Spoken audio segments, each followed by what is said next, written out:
Bonjour tout le monde et bienvenue au podcast Les vraies affaires zéro bullshit. C'est Roch Cholette ici. Merci beaucoup d'être là. Quelle magnifique journée à l'extérieur ce jeudi. Beaucoup de choses aujourd'hui. Je veux tout d'abord vous remercier d'être là. Je pense que je l'ai fait. Je veux aussi vous remercier de partager le podcast. Ça ferait bien notre affaire. Je vous invite aussi à risquer de gagner 100 $. Vous pouvez gagner 100 $ si vous inscrivez l'indice que je vais vous donner à la fin du podcast. Vous l'inscrivez dans la section commentaires, sous le podcast, dans la chaîne, sur la chaîne Les vraies affaires, zéro bullshit. Je vous donnerai donc l'indice. On fait le tirage le dimanche. Ça, c'est fait. Je veux aussi vous inviter à encourager une entreprise locale qui s'appelle evcara.ca sur le web, un achat en ligne. C'est une boutique, clinique, salon de santé beauté. Et si vous achetez en ligne, votre premier achat, vous pourrez bénéficier de 15% de rabais en utilisant le code ROCK15, ROCK R-O-C-H, 15. Écoute, tu sauves les taxes. C'est un bon deal. Bon, aujourd'hui, j'ai un chat dans la gorge. Attendez un petit peu. Aujourd'hui, je veux vous parler de deux articles de journaux ou des nouvelles en lien avec la ville de Gatineau qu'on retrouve dans deux articles de journaux du journal Le Droit concernant la situation avec la directrice générale de la ville de Gatineau, Marie-Hélène Lajoie. Mathieu Bélanger du Droit nous indique que ça va pas très bien, que le maire de Gatineau a essayé de la congédier, que le conseil a refusé, que le torchon brûle, que le diable est aux vaches, que la chicane est pognée et que c'est difficile même, ce qu'on peut voir aujourd'hui, là, à l'intérieur de la machine municipale sous la gouverne de Marie-Hélène Lajoie. J'ai pas mal de choses à vous raconter là-dessus. Je vais commencer par vous expliquer le rôle d'un directeur général dans une ville. C'est un rôle excessivement important, puis c'est un rôle très difficile. C'est le plus haut fonctionnaire, donc il est dans la fonction publique. Il est habituellement à Gatineau sous contrat.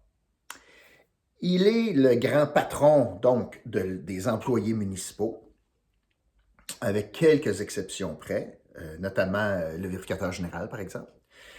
Donc, la directrice générale, dans le cas présent, Marie-Hélène Lajoie, c'est la boss des 3000 employés. Et c'est Marie-Hélène Lajoie, la directrice générale, qui fait le lien entre le conseil municipal puis la machine. Alors, en politique, en gouvernance municipale, je vais utiliser un terme anglais. Le conseil doit donner la direction. En anglais, on dit, si on est dans un canot, steer. Le conseil n'est pas là pour ramer. La différence entre steer and row. En anglais, donc, le conseil est là pour donner la vision, l'orientation. C'est là qu'on s'en va.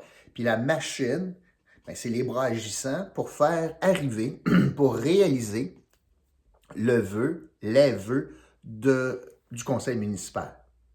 J'ai dit du conseil municipal parce qu'un conseil parle par résolution, puis c'est l'ensemble des membres du conseil qui décident. Ce n'est pas le maire tout seul, bien qu'il y ait certains pouvoirs dévolus à l'exécutif, par choix du conseil municipal, il n'en demeure pas moins que ce sont les élus dans leur ensemble qui décident. La directrice générale, elle n'est pas l'employé du maire de Gatineau. La directrice générale n'est pas l'employé d'Action Gatineau. La directrice générale doit traiter tous les élus de la même façon, qu'elle les aime ou qu'elle ne les aime pas. Particulièrement dans une situation que l'on vit présentement avec Action Gatineau qui est minoritaire. Alors, c'est un rôle où elle doit premièrement tout faire pour donner la meilleure information possible et le meilleur conseil possible lorsque vient le temps de discuter d'un sujet. Son rôle, donc, c'est de donner le meilleur conseil possible en expliquant les choix puis les conséquences des choix politiques. Donner la responsabilité au conseil de décider et ensuite prendre la balle, prendre le ballon après la décision et faire en sorte que la décision du conseil se matérialise. Ça, c'est le rôle d'un directeur général. Ça fait plusieurs années que je dis que la directrice actuelle n'est pas à sa place. Il y a beaucoup de lacunes dans la gestion municipale et pour moi, là, il y en a essentiellement 4. Premièrement, les problèmes récurrents qu'on vit au service d'urbanisme, c'est pas normal. Le bureau des ventes d'une entreprise, c'est important. Le bureau des ventes pour la ville, c'est le service d'urbanisme. On a de la difficulté, on a pourtant une croissance démographique, on a une pression pour bâtir à Gatineau. Il y a des développeurs qui ont besoin des permis de construction pour être en ligne puis en conforme avec la réglementation, puis on n'est pas capable de suivre. Ça fait des années que ça dure. Premier gros problème, service d'urbanisme. Puis là, je ne vous parle même pas du 79 Fraser, puis tous les problèmes reliés à ça. Premier grand problème, service d'urbanisme. Deuxième grand problème, très mauvais jugement. Je pense à la police politique à Gatineau. Si Mario Harel a réussi à mettre le maire dans la difficulté, c'est parce que Marie-Hélène Lajoie a pris le directeur de la police dans le dossier de Michel Plouffe, puis elle l'a amené dans le bureau alors que c'était de l'information privilégiée, puis etc. Pas capable de faire une séparation des pouvoirs, incapable. Pourtant, elle est juriste. Puis ça, c'est sans parler de tous les problèmes du contentieux, des mauvais avis juridiques, etc. Troisième enjeu de Marie-Hélène Lajoie, le climat de travail. Semble-t-il à l'intérieur que c'est l'enfer. Tu as besoin des bras pour faire marcher une ville, puis on sait qu'on a passé à travers des difficultés avec les inondations, puis les tornades, puis donc, là, mais le climat de travail est horrible. Mais pire, au final, là, ce qui est encore pire, c'est l'attitude de Mme Lajoie envers les élus, envers plusieurs élus. Pas tous, mais plusieurs, qu'elle prend de haut, qu'elle prend pas au sérieux, dans le fond, c'est elle qui mène. Alors, je pense qu'elle est en train, elle a mis la table pour un gros problème, pour le fait que peut-être qu'elle devra se trouver un nouveau défi. Cela étant dit, par contre, ce qu'on a vu sous la plume de Mathieu Bélanger, puis ce qu'on a vu dans les derniers jours, comme ça n'a pas de bon sens. Alors, je vais reprendre le fil des événements. Ce qu'on apprend, c'est que le maire de Gatineau a tenté ou bien de lui demander sa démission ou bien de la pousser à l'extérieur, de la sacrer dehors. Le conseil municipal à huis clos n'a pas suivi en disant non, ça sera le prochain conseil qui décidera de cela. Et on est à quelques mois de l'élection générale, ça n'a pas de bon sens de mettre la DG dehors. Le prochain conseil décidera qu'est-ce qu'ils font avec la directrice générale. Bon, quelques éléments là-dessus. Premièrement, si on entend ça dans les médias, c'est parce qu'il y a quelqu'un ou des personnes qui ont placoté, qui ont jasé à Mathieu Bélanger. Je vais tout de suite faire une parenthèse reliée à ça. Pourquoi un élu a avantage à aller parler de cela à un journaliste? Je vais commencer avec les élus. Bien, c'est assez simple. C'est pour avoir des brownie points.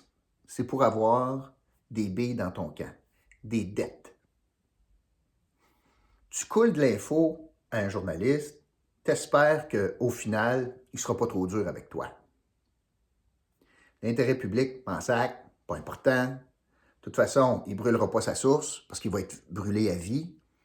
Est-ce que j'ai un gain politique? Moi, ma petite personne, les élus pensent de même. Oui, regarde, ça va se savoir de toute façon. On m'a coulé de l'info.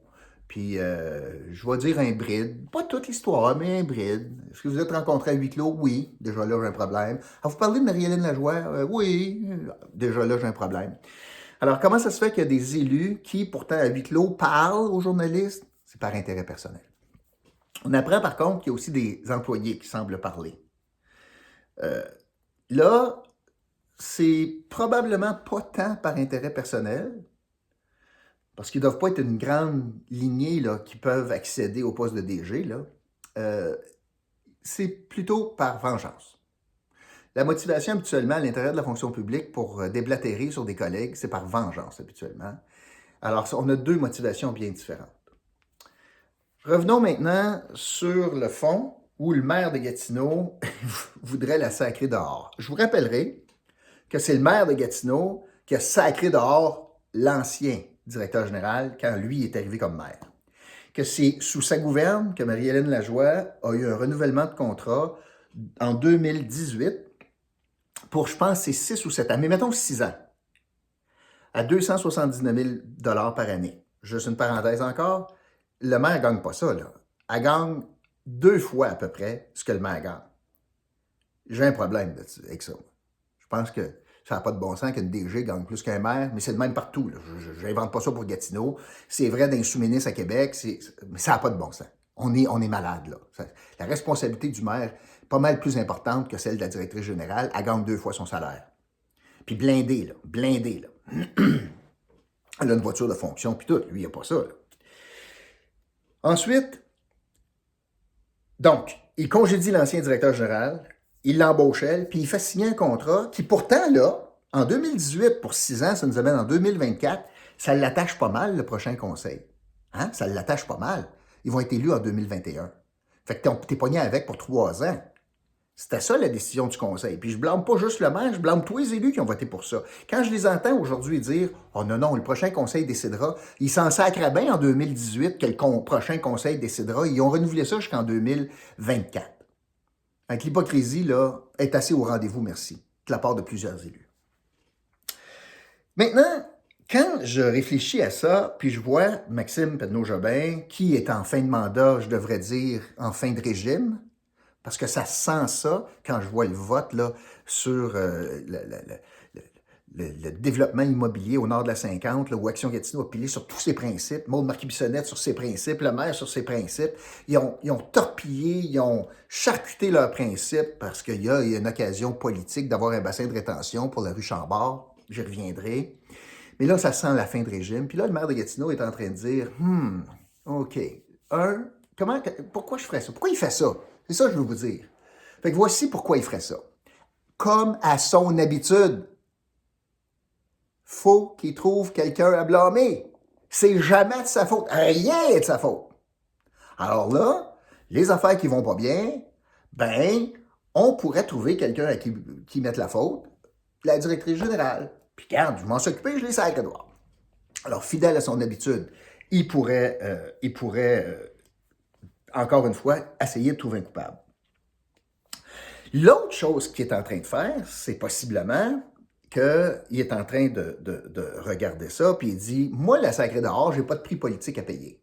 De toute façon, la majorité des élus, c'est des indépendants. Fait que si la résolution passe, ils ne peuvent pas juste me blâmer moi, c'est les indépendants. Alors, il pourrait dire « Comment je peux aider Maude?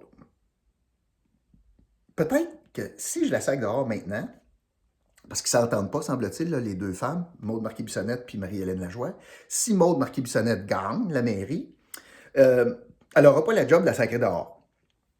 Alors, une femme qui met dehors une autre femme, qui ça va coûter 400-500 000 pour mettre dehors en partant, est-ce qu'elle aurait un conseil qui irait de l'avant avec ça? Est-ce que, là, la politique étant ce qu'elle est, que les membres du conseil diraient non, tu vas vivre avec? Alors, pour éviter ça, peut-être que le maire dit, moi, je vais faire la job de bras à sa place. Avant qu'elle soit élue, moi, je vais prendre la chaleur pour protéger ma Maude. Hein? Pas fou, hein? Puis là, ben, si elle sac dehors, c'est le conseil actuel qui paierait, puis, ben, idéalement, Maude gagne, puis elle se ramasse avec un clean slate. Elle n'a pas de dépenses à payer, elle n'a pas la job de bras à faire, elle n'a pas quelqu'un à congédier. Ça commence pas dans la misère puis dans la marde, là, tu sais.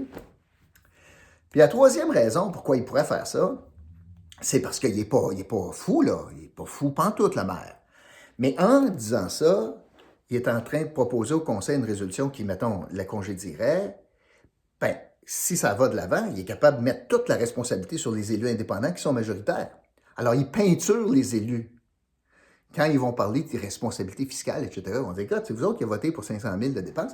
Fait qu'il peinture, il les met dans le coin, il mettrait les élus dans le coin, puis il sort gagnant-gagnant entre, ben, s'ils veulent, c'est de leur faute, puis s'ils veulent pas, ben, écoute, j'ai essayé de trouver une coupable, j'ai essayé de régler des problèmes, puis tu vois, les indépendants veulent pas. Fait que dans le fond, ils se placent en victime d'un bord ou de l'autre. Pas fou, hein? Mais non. Machiavélique, c'est arrogant, c'est hypocrite, c'est pas mature, mais je viens de décrire le gars. Fait que là, on est dans une situation où le conseil n'a pas embarqué dedans. Mais que les relations, on va vous dire quelque chose, là, à mi-mars, à Saint-Patrick, sont pas chaudes. Imaginez-vous, là, vous êtes la directrice générale, Marie-Hélène Lajoie, puis tu as vu les deux articles. Tu as un maire qui te torpille, tu as un conseil qui dit, essentiellement, est en sursis jusqu'au 8 novembre. Parce que c'est ça que le conseil a dit. Le prochain conseil décidera après l'élection. Puis, on apprend qu'il y a du monde à l'interne, près d'elle, qui tire d'un jambes. Fait que c'est un beau climat de travail pour elle, vous ne trouvez pas? Alors, si on regarde par en avant, Marie-Hélène Lajoie, aujourd'hui, là, regarde devant elle, puis il reste 10 mois. Il reste 10 mois entre maintenant à peu près, là, puis le moment où est-ce qu'il y aurait une nouvelle direction générale, au mois de novembre, décembre, tu fais pas ça le lendemain matin, bon, fait que mars, avril, mai, juin, juillet, août, septembre, octobre, novembre, décembre. 9 mois. OK. Mais t'agis comment? T'es DG, là, puis ton patron, là, tes patrons, là, il y en a un qui veut te sacrer dehors, puis Action Gatineau veut te mettre dehors, mais il est encore maire, là, pour les 9 mois, là. Puis t'as une gang qui disent « Non, pas de suite ». Essentiellement, c'est ça qu'ils ont dit. Comment tu fais ça? Comment tu vis ça? Moi, je pense qu'il y a 3 hypothèses pour Marie-Hélène Lajoie, là, comment elle regarde ça vers l'avenir. 1, elle pourrait dire « Je suis une professionnelle jusque dans le bout de mes ongles et je passe l'éponge ». Ça fait partie de la vie démocratique d'une ville. C'est arrivé à d'autres directions générales. J'ai accédé à ce poste-là dans la même circonstance qu'un DG s'était fait congédier avec un nouveau maire. Je suis prêt à vivre avec ça. J'ai un contrat blindé. Ils vont payer pour mon départ. Je serai professionnel jusque dans le bout, jusqu'à la fin, dernière journée, dernière minute, quand ils vont me prendre mes clés, puis je vais donner mes meilleurs conseils au conseil municipal. Mes meilleures recommandations. Hypothèse 1, elle pourrait être professionnelle jusque dans le bout des doigts. Hypothèse 2, considérant qu'elle est blindée, considérant que le conseil a dit « on verra en novembre », considérant que le maire a déjà dit qu'il ne se représentait pas, elle pourrait dire « je vais vous faire payer ma gang de tabarnouche » pour être rancunière. Puis faire le minimum, faire que tout est lent, prendre son temps sur plein de dossiers, lever le pied, puis faire baver le conseil pour les prochains mois. Parce que là, il y en a, là, dans les prochains mois, les membres du conseil qui vont vouloir peser sur la pédale, sur l'accélérateur. Parce qu'ils vont vouloir être capables de montrer des choses concrètes en fin de mandat là, pour la réélection. Fait que là, hey, je peux-tu avoir ma pépine dans le parc, là, puis je peux-tu avoir ici, puis on peut-tu avoir un engagement sûr, puis on peut-tu... Marie-Hélène Lajoie pourrait bien dire ma gang de tabarnouche. Ouais, moi je m'en vais, mais je partirai pas tout seul. Pourrait faire ça. Elle a le pouvoir, là. Ça peut prendre du temps à étudier des dossiers, vous savez. Ça, c'est sans parler des fuites qu'il pourrait y avoir, puis du coulage d'informations. C'est un mauvais climat. Puis la troisième hypothèse qui pourrait arriver, je pense pas que j'invente quelque chose, mais imaginez-vous être dans ces souliers, là. Fait que là, tu as des tirs groupés, là. Par définition, quand tu es le boss, tu as des employés qui sont pas contents après toi. Fait que tu as tes tirs groupés à l'interne. Tu as un tir groupé, dans le fond, tu es sur une grenade, puis on attend juste d'enlever la goupille. Il y en a un qui voulait tirer sa goupille tout de suite, puis l'autre, le conseil majoritairement, dit on va tirer sa goupille le 8 novembre. Alors, tu es assis là-dessus. Tu as vécu 2 inondations, tu as vécu une tornade, tu as vécu la pandémie, puis tu es fatigué. Puis, tu décides de te magasiner un billet de médecin. Puis dans les prochaines semaines, prochains mois, finalement, je vais prendre ça plus mollo, là, ma santé, il faut que je m'occupe de ma santé. Parce que là, le choc est grand. Là. Quand tu lis ça dans le journal, n'importe qui, là, enlever les bons, pas bons, es-tu efficace? Ou, personnellement, humainement, là, vous, là, à fonction publique, qui m'écoutez, là, si dans le journal, le droit, demain matin, votre face était là, puis votre boss veut votre peau, là, comment vous réagiriez? C'est ça, elle, là. Et moi, ça ne m'étonnerait pas que ce soit une hypothèse possible. Qu'elle dise, ouais, non, je vais prendre une petite pause. Là. De toute façon, on arrive à la fin du mandat. Regarde, je vais prendre un été plus long. Là, tu sais. Je suis fatigué. Je vais me reposer pour ma santé. Mes médecins me recommandent ça. D'ailleurs, en passant, ce que j'entends, moi, c'est qu'elle a déjà annoncé qu'elle partait pour une semaine. Là, tout de suite aux articles. Alors, en vacances. Va-tu prendre la semaine pour magasiner un billet de médecin, peut-être? Je ne sais pas. Puis est-ce que ça serait possible? Ce serait possible. Je ne sais pas parmi les trois hypothèses, laquelle des trois elle va privilégier. Ou bien elle continue comme une professionnelle, ou bien elle continue en disant ma gang de, ou bien elle continue pas. Essentiellement, moi je pense qu'il y a trois affaires. Mais imaginez ce qu'on vient de créer, là. Trouvez-vous que ça allait bien à la ville de Gatineau? Trouvez-vous ça? Puis regardez comment le maire est en train de finir son mandat, là. Pour une raison obscure, il décide de jouer les gros bras à la fin du mandat. Puis là, vient honnêtement, probablement de paralyser l'administration pour les prochains 9 mois. C'est pathétique. C'est une fin de régime atroce. Et là, les blâmes arrivent de partout, que ce soit le tribunal qui n'accepte pas nos appels, que ce soit en déontologie policière qui dit que ça n'a pas de bon sens ce qu'on fait à Gatineau. Tu sais, et ça finit plus. Et sans parler de la commission municipale qui a blâmé la ville parce que le schéma n'était pas conforme, etc., etc. Alors, c'est une fin de régime épouvantable, sans compter comment maintenant Action Gatineau est prêt à piler sur ses principes pour essayer de s'accrocher au pouvoir. C'est ça que je voulais vous dire aujourd'hui. L'indice de la journée sera direction générale. Comme indice de la journée, allez mettre ça dans la section commentaires sur la page, sur la chaîne YouTube Les vraies affaires zéro bullshit, sous le podcast d'aujourd'hui. Voilà, c'est ce que je voulais vous dire. On se retrouve demain pour un autre podcast Les vraies affaires zéro bullshit. Salut tout le monde.